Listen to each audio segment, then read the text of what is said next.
بسم الله الرحمن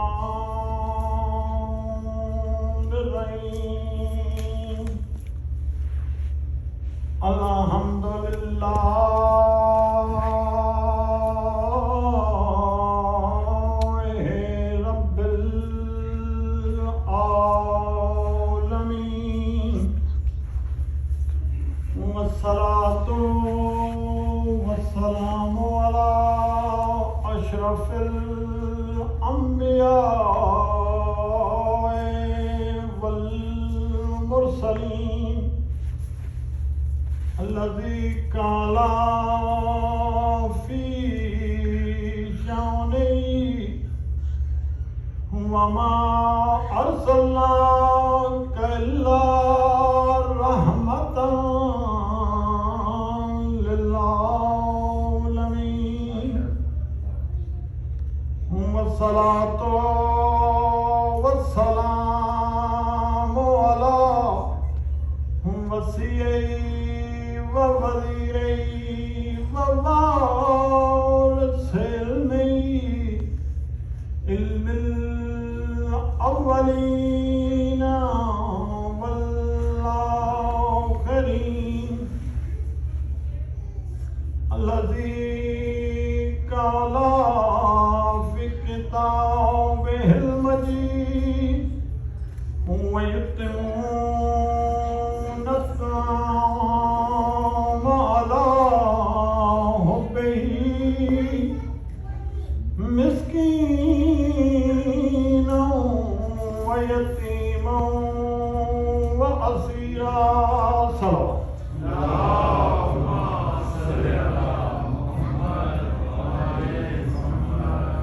سب سے پہلے دعا کو ہوں محمد و آل محمد کا خالق آپ کی اس بارگاہ میں تشریف آوری منظور و مقبول فرمائے. سب مومنات کی جو دعائیں ہیں ان کو منظور و مقبول فرمائے. ہم سب کی عبادت کو عبادت میں شمار فرمائے. جو بیمار ہیں انہیں شفائے کاملہ عطا فرمائے اور اس پوری کائنات کی اس موذی مرض سے نجات عطا فرمائے. باز بلند صلوات.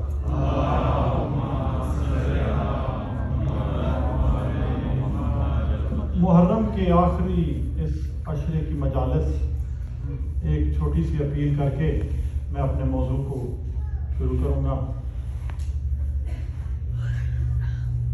علامہ اظہر حسین زیدی کا جملہ ہے. وہ کہتے ہیں جب شام غریباں آ گئی، شام غریباں میں میرے مولا حسین کی لاش جنگلوں بے آباں میں تنہا پڑی تھی، اس وقت کہا میرا مالک میرا خالق حسین تجھ سے کچھ بات کرنا چاہتا ہے. آواز قدرت ہے حسین بول، آج ہم تیری شہرک سے بھی زیادہ قریب ہیں. اس وقت میرے مولا حسین کی آواز آئی میرا خالق میرا مالک وہ دیکھ میں حسین نے اپنا سارا گھر لٹا دیا ہے. میرا مالک قیامت تک تیرا نام زندہ رہے گا، قیامت تک تیرا گھر آباد رہے گا، لیکن میں حسین کا گھر برباد ہو گیا ہے. اس وقت آواز قدرت آئی تھی حسین میں اللہ کا تجھ سے وعدہ ہے جہاں جہاں میرا گھر ہوگا وہاں وہاں تیرا گھر بھی ہوگا. اس لیے میری گزارش ہے کہ جو بھی مومن مومنات جتنی بھی آپ کی توفیق ہو سکے اس کے حساب سے امام بارگاہ میں یہ جتنے انتظامات ہیں منتظمین ہیں جو بھی آپ کی حیثیت کے حساب سے، یہ سید اتنے لجپال ہیں آپ صرف ایک گناہ دیتے ہیں یہ 100 گنا بڑھا دیتے ہیں. عزیزانو جو میرا موضوع تھا جو حضرات آج پہلی دفعہ تشریف فرمائے ہیں میں بڑی جلدی سے کر کے اپنے موضوع پہ واپس آتا ہوں کہ ہماری ہر عبادت کا محور ہوتی ہے نیت، اور نیت ہوتی ہے قربتاً الی اللہ کہ ہم اللہ کی قربت کے لیے یہ نیت یہ عمل کر رہے ہیں. اب قربت اللہ ہے کہ ہم اللہ کی طرف جانا چاہتے ہیں، ہم اللہ ٹوورڈز اللہ جانا چاہتے ہیں، اللہ کی طرف جانا چاہتے ہیں۔ اللہ کی کوئی طرف نظر نہیں آتی، لیکن اللہ کی طرفدار ضرور موجود ہیں۔ اب اللہ کے ان طرفداروں کو جب ہم نے ڈھونڈنا چاہا تو میں نے آیت مودت پڑھی جس میں اللہ نے ان کی محبت کو لازم و ملزوم قرار دیا۔ اب یہاں پہ سوال یہ پیدا ہوتا ہے کہ علی کی محبت رکھنا ایمان کا حصہ ہے۔ معصوم فرماتے ہیں ہماری محبت نفت رکھو، ہماری مودت رکھو۔ ایک شخص مسجد کوفہ میں مولا علی کے پاس آیا، کہتا ہے مولا میں آپ سے محبت کرتا ہوں، مولا میں آپ سے محبت کرتا ہوں۔ مولا مسکرا کے کہتے ہیں تم ہماری معرفت بھی رکھتے ہو کہ نہیں؟ کہتا ہے مولا ظاہراً جب آپ سے محبت کرتا ہوں تو آپ کی معرفت بھی رکھتا ہوں۔ کہتے ہیں اچھا اگر معرفت رکھتے ہو تو اس سوال کا جواب دو، تم اللہ سے محبت کرتے ہو؟ کہتا ہے یا علی بالکل اللہ سے محبت کرتا ہوں۔ کہتے ہیں مجھ سے بھی محبت کرتے ہو؟ کہاں یا علی آپ سے بھی محبت کرتا ہوں۔ کہا اچھا ان دونوں محبتوں میں سے ایک محبت کو چھوڑ دو۔ اب وہ شخص پریشان ہو گیا کہ میں اگر علی کی محبت چھوڑوں تو وفا کا دعویٰ پورا نہیں ہوتا، اگر اللہ کی محبت چھوڑوں تو دیار اسلام سے خارج ہوتا ہوں۔ کہتے یا علی میں اس کا جواب آپ کو ابھی نہیں دے سکتا، میں چند دنوں میں آ کے آپ کو اس کا جواب دے دوں گا۔ بہت پریشان ہو کے صحرا میں چلا گیا۔ اگلے دن اس نے صحرا میں سے ایک تاجر کو آتے دیکھا۔ تاجر کو آواز دے کے کہتا ہے کہاں جا رہا ہے؟ کہتا ہے میں کوفے کی طرف جا رہا ہوں۔ کہتا ہے تم یہاں پہ صحرا میں کیا کر رہے ہو؟ کہتا ہے میرا ایک مسئلہ ہے، میں اس کا حل سوچنے کے لیے یہاں پر آیا ہوں۔ وہ شخص مسکرا کے کہتا ہے اسی لیے مجھے علی نے کہا تھا آج اپنا رستہ بدل کے صحرا سے جانا۔ کہتا ہے تو کون ہے؟ کہتا ہے میں میسم تمار ہوں۔ کہتا ہے میں نے جب کل اپنی ہجرت کے لیے جانا چاہا تو اس وقت مولا علی نے کہا اس دفعہ تم صحرا سے ہو کے جانا اور وہاں پہ ایک پریشان شخص نظر آئے گا، اسے یہ کھجور دے دینا۔ آپ کو محبت اور معرفت کا فرق سکھانا بتانا چاہ رہا ہوں۔ کہ وہ ایک پریشان شخص نظر آئے گا، اسے یہ کھجور دے دینا۔ تو کہتے تو علی کی معرفت رکھتا ہے؟ حضرت میسم مسکرا کے کہتے ہیں اگر معرفت نہ رکھتا ہوتا تو علی میری دکان پہ کھجوریں نہ بیچتے۔ اگر میں علی کی معرفت نہ رکھتا ہوتا تو علی میری دکان پہ کھجوریں نہ بیچتے۔ آدھا جیسے اس نے کھجور کھائی ہے دوڑ کے واپس مسجد کوفہ میں آیا ہے، کہتا ہے یا علی مجھے آپ کے سوال کا جواب مل گیا ہے۔ کہ میرا مولا مسکرا کے کہتا ہے بتا کس کی محبت چھوڑے گا، اللہ کی محبت چھوڑے گا یا مجھے علی کی محبت چھوڑے گا؟ وہ مسکرا کے کہتا ہے یا علی آپ کی اور اللہ کی محبت میں کوئی فرق ہے کہاں؟ اللہ کی علی کی محبت ہی تو اللہ کی محبت ہے۔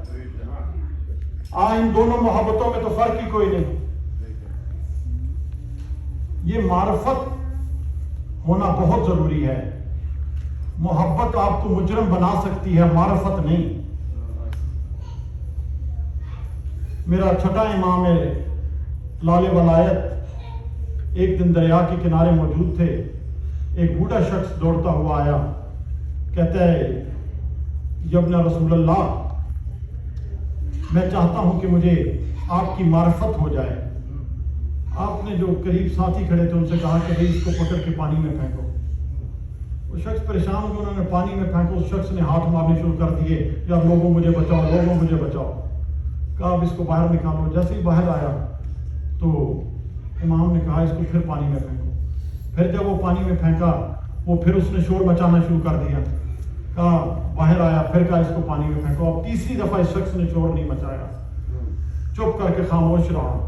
اب امام نے اپنا ہاتھ آگے بڑھایا، یہ باہر آیا، کہا اب بتا تجھے ہماری معرفت ہوئی کہ نہیں؟ کہتے ہیں مولا اب میں سمجھ گیا ہوں معرفت کہتے کسے ہیں۔ کہتے ہیں جب میں پہلی دفعہ پانی میں گیا میں نے اپنے لوگوں کو مدد کے لیے پکارا، کوئی بندہ میری مدد کرے۔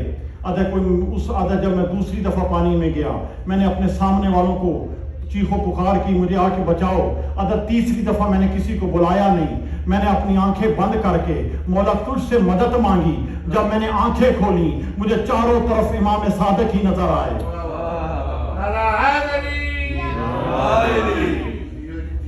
ان کی محبت، یہ محبت آپ کو مجرم کیسے بنا سکتی ہے؟ اگر میں نے دعویٰ کیا ہے تو دلیل ضرور دوں گا. باوز بلند صلوات. اللہم صلی علی محمد وعلی محمد وعجل فرجہم. امام حسین علیہ السلام کو 50,000 خط آئے تھے کوفہ سے، جس میں کوفیوں نے لکھا تھا کہ مولا آپ کو اپنی ماں کا واسطہ ہے، آپ ہماری مدد کو آئیں، آپ کو اپنے باپ کا واسطہ ہے، آپ ہماری مدد کو آئیں. 50,000 خط مولا نے مسلم بن عقیل کو بھیجا. 20,000 روایتیں کہتی ہیں پہلے دن جنہوں نے بیعت کی، 10,000 دوسرے دن بیعت کی. آپ کو بتا رہا ہوں یہ محبت مجرم کیسے بناتی ہے. یہ سب محبت کے دعوے دار ضرور تھے، یہ کہتے تھے مولا امام ہم آپ سے محبت کرتے ہیں، لیکن معرفت نہیں رکھتے تھے کہ امام ہیں کیا. صرف اور صرف ہم یہ کہہ دیں کہ جی ہمیں محبت ہے وہ کافی نہیں. اب تاریخ کی کتابوں میں یہ واقعہ درج ہے کہ ابن زیاد رات کی تاریکی میں کوفے میں داخل ہوا. کوفے میں اس نے ہاشمیوں کا لباس پہنا ہوا تھا، چہرے پہ نقاب لگایا ہوا تھا. ہر طرف شور و غل مچ گیا کہ حسین کوفے میں تشریف لے آئے ہیں. لوگوں کا انبار باہر نکل آیا، حسین کوفہ تشریف لے آئے ہیں. ایک یحییٰ میرے مولا علی کا ساتھی ہے، تاریخ کہتی ہے جب یحییٰ گزرا وہاں سے اس نے کہا یہ حسین نہیں ہو سکتا. جن کو معرفت نہیں تھی اور جن کو معرفت تھی ان میں فرق کیا تھا. یا یہ کہتے ہیں یہ حسین نہیں ہو سکتا. اس کے ساتھی کہتے ہیں تو نے چہرہ دیکھا نہیں، تو کیسے کہہ سکتا ہے یہ حسین نہیں ہو سکتا. کہتے ہیں اگر حسین ہوتا تو کبھی رات کی تاریکی میں نہ آتا. اگر یہ حسین ہوتا تو یہ رات کی تاریکی میں نہ آتا. ہم ہر وقت یہ دعا کرتے ہیں کہ مولا آپ کا ظہور جلدی ہو جائے، مولا آپ کا ظہور ہو جائے. ظہور تب ہونا ہے جب ہمیں وہ معرفت حاصل ہو جائے گی. ادروائز وہ کوفیوں والا ہی یہاں پہ قصہ ہے کہ ہم صرف جو دنیا میں دیکھ رہے ہیں ہم اسی کو حقیقت مان رہے ہیں. ہمیں اپنے آپ کو اس طرح تبدیل کرنا پڑے گا. جب تک ان کی معرفت نہیں ہے اس وقت تک اللہ کا سوال ہی پیدا نہیں ہوتا. عزیزانو، میں نے کل بھی کیا تھا کہ مخصوصی کی مجالس ہیں. میں ہر مجلس میں کوشش کروں گا کہ جتنا زیادہ سے زیادہ ذکر مصائب کر سکوں. ہر مجلس میں کہتا رہتا ہوں آباد تھے تو ایسے کہ عرش سے کھانے آتے تھے. آباد تھے تو ایسے کہ عرش سے کھانے آتے تھے. اجڑے تو ایسے اجڑے کہ کفن تک نہ ملا. اجڑے تو ایسے اجڑے کہ کفن تک نہ ملا. کوئی غریب مر جائے، کوئی مزدور مر جائے، لوگ اس کے پاس کفن کے پیسے نہ ہونا، لوگ چندہ کر کے اس کے لیے کفن تیار کرتے ہیں. میں کہتا ہوں نواسے رسول تیری کیا قسمت، چندہ کر کر کے مسلمان کفن دیتے ہیں پر محمد کے نواسے کو کفن تک نہ ملا. عزیزانو، شہزادہ قاسم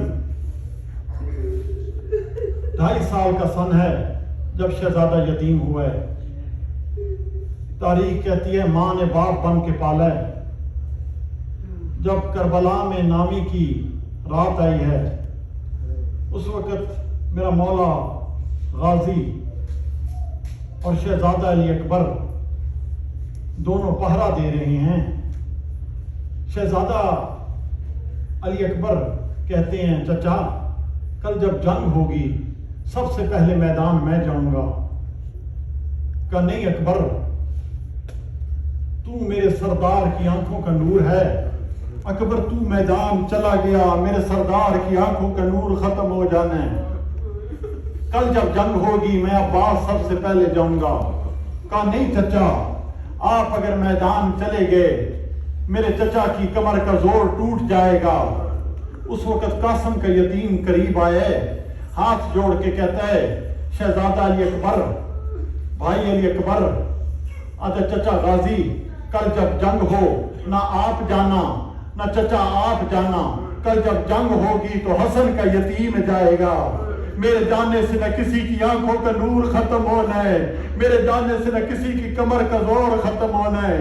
عزادار و تاریخ کے لفظ ہیں، غریب خیام سے دوڑ پڑے، میرا مولا حسین رو کے کہتا ہے قاسم میرا اکبر چلا جائے میرا ایک نقصان ہے، میرا غازی چلا جائے میرا ایک نقصان ہے، قاسم تو میدان چلا گیا میرے 2 گھر برباد ہو جانے ہیں۔ قاسم تو میدان چلا گیا میرے 2 گھر برباد ہو جانے ہیں۔ عزاداروں آئیے یتیم کی شہادت ہے، جو دعائیں اپنے دل میں ہیں مانگتے آنا۔ عزاداروں کربلا میں 10ویں کی صبح ہوئی ہے، میرے مولا حسین اکبر کی لاش اٹھا کے خیام میں واپس آئے ہیں۔ ہر مستور اکبر کو رو رہی ہے، شہزادی ام فروا قریب ہے، قاسم تجھے کتنی بار کہا ہے تجھے اکبر سے پہلے شہید ہونا تھا، قاسم تو ابھی تک زندہ ہے۔ عزاداروں شہزادہ قاسم چچا کے پاس آئے، چچا مجھے میدان جانے کی اجازت دے۔ غریب رو کے کہتا ہے قاسم کیسے اجازت دوں، ابھی جوان کا لاشا اٹھا کے آیا ہوں، تو میرے بھائی کی آخری نشانی ہے، مجھے بتا تجھے کیسے اجازت دوں۔ عزاداروں قاسم واپس آئے، خیام میں واپس آئے، ماں کے سامنے آئے، ماں نے منہ پھیرا ہے۔ عزاداروں دائیں طرف سے آئے، ماں نے بائیں طرف منہ پھیرا ہے۔ اس وقت غریب آسمان کی طرف منہ کر کے کہتا ہے میرا اللہ کوئی یتیم بھی نہ ہو، میرا اللہ کوئی یتیم بھی نہ ہو۔ شہزادی دوڑ کے آئی ہے، کہتی ہے قاسم میں نے تجھے باپ بن کے بھی پالا ہے، یتیمی کا تانا کیوں دیتا ہے؟ کہتے ہیں اماں تو بتا، چچا کے پاس جاتا ہوں چچا اجازت نہیں دیتا، تیرے پاس آتا ہوں تو میرے سے کلام نہیں کرتی، آج میرا بابا زندہ ہوتا میں اکبر سے پہلے میدان جاتا، اور میں جو یتیم ہوں میری منت کرنے والا جو کوئی نہیں۔ عزاداروں میرے شہزادی کہتی ہے قاسم میرے ساتھ آ، روتے بھی آنے دعائیں بھی مانگتے آنے۔ عزاداروں شہزادی اولیاء میرے شہزادہ قاسم کو لے کے مولا حسین کے پاس آئی ہیں، غریب جو بیٹھا مٹی پہ اکبر کو رو رہا تھا، میرا مولا فوراً اٹھے، کہتے آپ نے آنے کی زحمت کیوں کی ہے، مجھے حکم دیتے میں آ جاتا، کہ حسین میرے قاسم کو لڑنے کی اجازت دے۔ میرا مولا رو کے کہتے میرے بھائی کی آخری نشانی ہے۔ اس وقت شہزادی نے قاسم کے ہاتھوں سے تعویذ کھولا ہے، مولا حسین کے ہاتھوں پہ تعویذ آیا ہے، غریب تعویذ کی عبارت پڑھتا بھی آیا ہے، روتا بھی آیا ہے۔ تعویذ میں لکھا تھا حسین جس دن تجھے یہ خط ملنا ہے کربلا میں 10ویں ہوگی، تو قاسم کو بھیج چکا ہوگا، تو اس وقت میرا اکبر مارا گیا ہوگا، قاسم تیرے سامنے کھڑا ہوگا، میرے قاسم کو میدان جانے کی اجازت دے۔ غریب رو کے کہتے اچھا قاسم بے شک میدان چلا جا۔ عزادار و تاریخ کے لفظ ہیں، میں نے آپ کی ساری حجت تمام کی، شہزادہ مولا غازی نے قاسم کا گھوڑا لے کے آئے، میرا مولا حسین نے سوار کرائے، شہزادہ میدان کی طرف آئے، کہتے ہو کوفیوں شامیوں تم نے میرے بابا کے جنازے پہ تیر مارے تھے، آج قاسم تم سے پوچھے گا میرے بابا کے جنازے پہ تیر کیسے مارے ہیں۔ عزادار و تاریخ کے جملے ہیں، بڑی خوبصورت جنگ کی ہے شہزادے نے، ازرق لعین ہے جس کے 4 بیٹے ہیں، اس نے شہزادے قاسم کے مقابلے پہ بھیجے ہیں، 4 بیٹے فنار ہوئے ہیں۔ یہ ازرق وہ لعین ہے جو کربلا میں مولا غازی سے لڑنے کو آیا تھا۔ عزادار و ازرق لعین نے جب 4 بیٹوں کی لاشیں دیکھی ہیں، یہ لعین دوڑا ہے، میرا شہزادہ قاسم نے ایسا وار کیا اس کا سر تن سے جدا ہوا ہے۔ عزاداروں جب عمر سعد نے دیکھے ازرق مارا گیا اس لعین نے کہا اس شہزادہ قاسم کو چاروں طرف سے گھیر لو. شہزادہ جب چاروں طرف سے گھر گئے کہیں سے تیر کی بارش شروع ہوئی ہے. ایک لعین نے ایسا نیزہ مارا ہے اس وقت غریب زین پہ سنبھل نہیں سکا. خیام کی طرف منہ کر کے کہتے ہیں اماں میرا آخری سلام. اماں میرے سے زین چھوٹ گئی ہے. میرا مولا حسین اس دفعہ چلا نہیں. میرا مولا حسین دوڑ پڑے رو رو کے کہتے قاسم چچا آ رہا ہے. عزاداروں میرا مولا حسین جب کربلا کے میدان میں آئے میرے مولا حسین کو قاسم کی لاش نظر نہیں آئی. رو رو کے غریب کہتا ہے نا یا قاسم میرا لال قاسم تو کہاں ہے. کوئی جواب نہیں آیا. سید رو کے کہتا قاسم جواب دے میں بڑا غریب ہوں. میرا عزاداروں کوئی جواب نہیں آیا. تیسری دفعہ میرا مولا کہتا قاسم جواب دے میں چچا بن کے نہیں امام بن کے حکم دیتا ہوں. عزاداروں مر جاتا ہے لفظ نہ پڑتا. کربلا کی زمین سے قاسم کی لاش کے ٹکڑے اٹھنا شروع ہوئے. غریب بیٹھتا بیٹھتا زمین پہ بیٹھا ہے. اپنا امامہ زمین پہ اٹھا بچھا کے قاسم کی لاش کے ٹکڑے چننے شروع کیے ہیں. میرا مولا چند قدموں پہ گیا ہے. ایک نقاب پوش ہے روتا بھی آتا کہتا ہے میرا جوان آئے قاسم. میرا مولا حسین کہتے ہیں مجھ غریب کے جوان پہ رونے والا کون ہے. اس وقت رو کے کہتے ہیں حسین پہچان میں حسن ہوں. مجھے پہچان میں حسن ہوں. میں جوان کا لاش اٹھانے آیا تھا. مجھے قاسم کی لاش نظر نہیں آتی. عزاداروں میرا مولا حسین بس مسائل کا آخری حصہ اپنی ماں کے حصوں کا بیان کر رہا ہوں. میرا مولا حسین گٹھڑی اٹھا کے واپس خیام میں آئے. شہزادی دوڑ کے قریب آئی ہے. کہتی ہے حسین میرے قاسم نے وفا نہیں کی. حسین میرے قاسم نے وفا نہیں کی. کہا نہیں ام فروا تیرے قاسم نے بڑی وفا کی ہے. اس وقت شہزادی رو کے کہتی ہے حسین تو پھر یتیم سمجھ کے میدان چھوڑا ہے.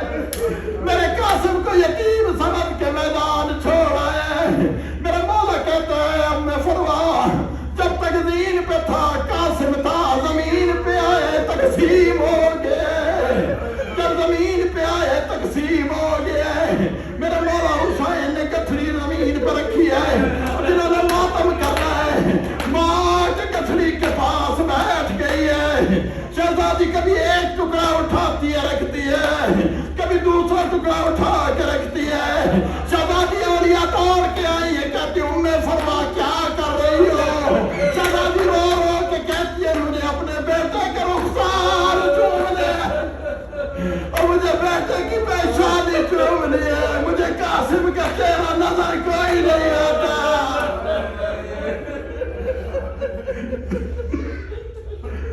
حسین